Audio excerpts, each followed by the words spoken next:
And what did they do?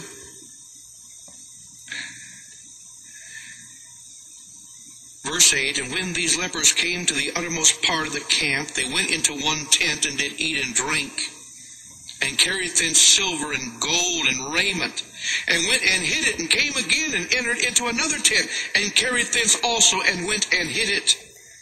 Then they said one to another, we do not well.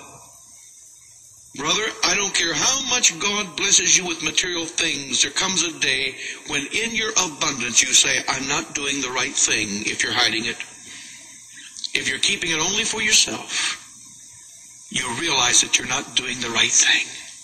If you're living for self, if God has really touched you, you can't be satisfied living for self. I don't care how much gold you can hide, how much silver, how much apparel. I don't care how much that falls into your lap. There comes a moment when you realize this isn't right.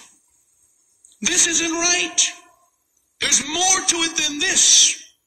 We need to go and see the King.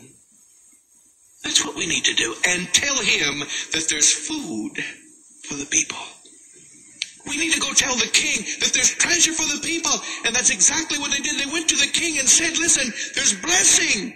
And we don't want it to get out of hand. We don't want it to get lost. We don't want the enemy to come back again. We want you to get the benefit that God has for you. And what happened? The word of the prophet was established.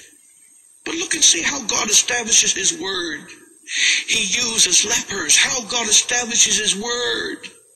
He uses insignificant people. How God establishes. He uses not just priests and prophets, but God uses all that he will, that his word would be established in the earth. Maybe you felt like you're a leper and you're not important in the church.